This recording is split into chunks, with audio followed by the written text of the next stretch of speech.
The last one, sister, now. Assalamu alaikum wa rahmatullahi wa barakatuh. Wa alaikum assalam wa rahmatullahi wa barakatuh. Thank you, brothers, for a very good lecture.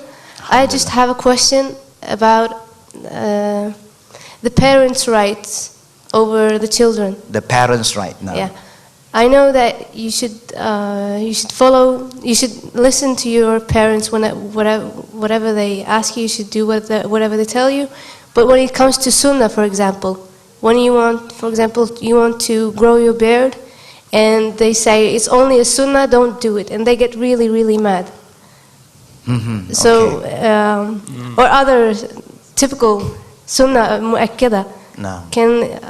Is it right to say that it's not necessary? Because I've heard some, can I call them liberal shuyukh, who says when it's sunnah you don't have to.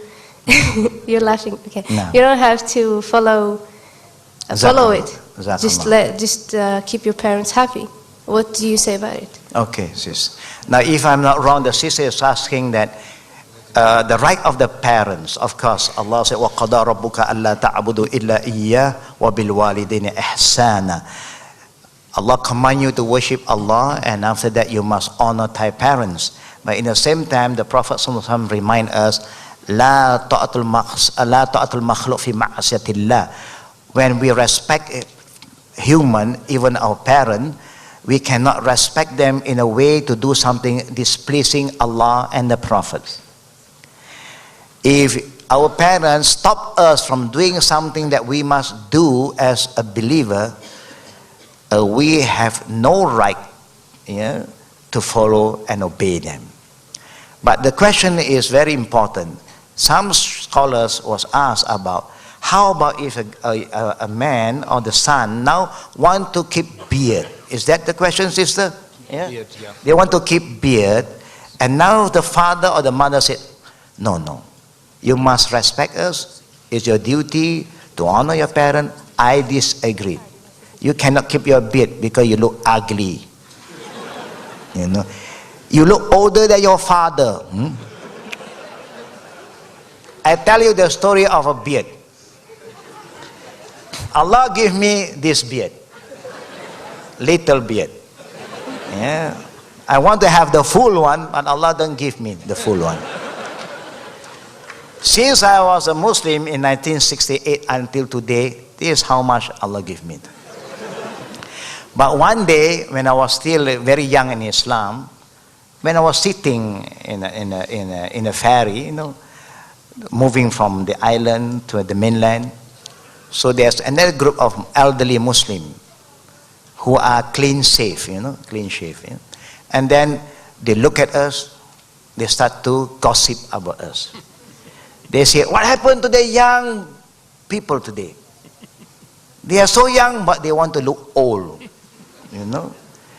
They keep beard. The beard also look like the beard of the what?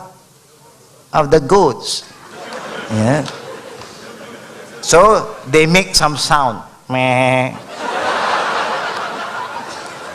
Now I'm not a very patient man before. My family, my friend who knew who am I, they know who am I. I'm not a very patient man before. Normally, last time we were known as street fighter. We are people on the street. Fighting is our hobby. But alhamdulillah, after I enter Islam, Allah give me the patience.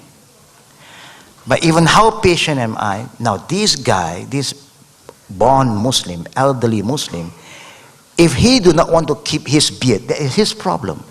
Because it's his face. It's not my face.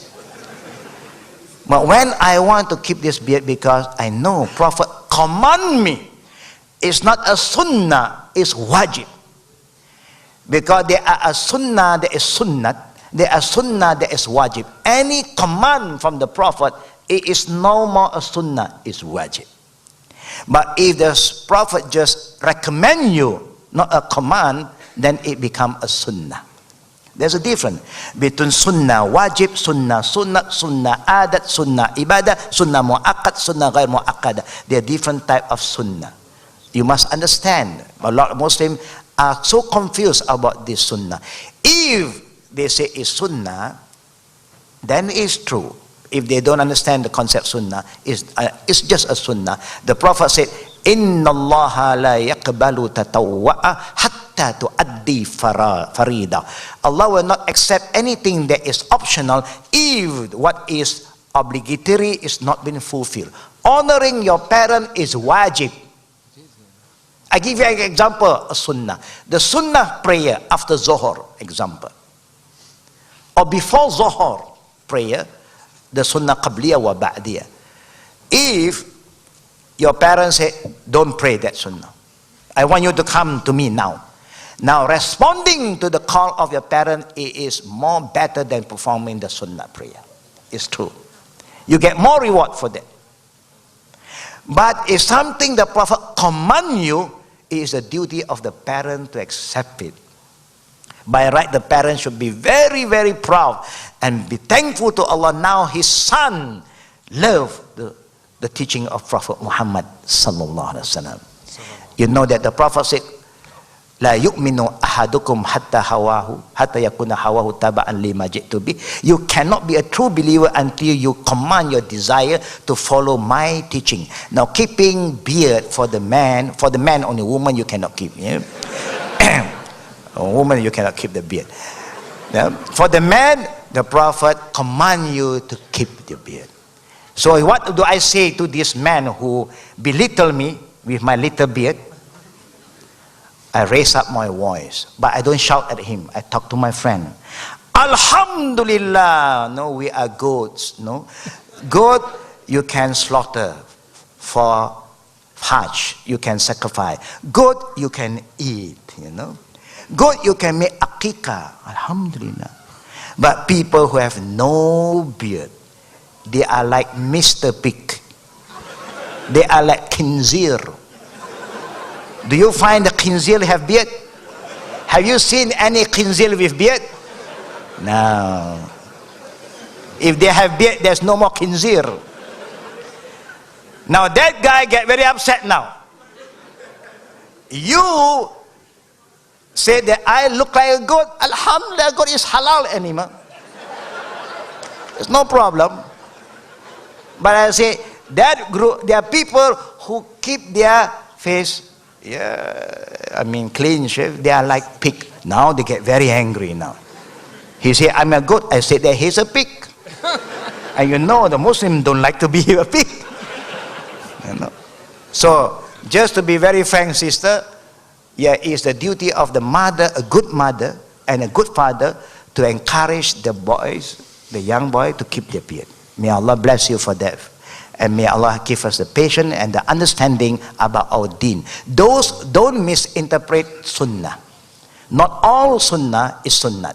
There are sunnah that is wajib. And keeping the beard is sunnah wajib. Barakallahu fiqh. May Allah bless you, sister. And I think that's all today for me.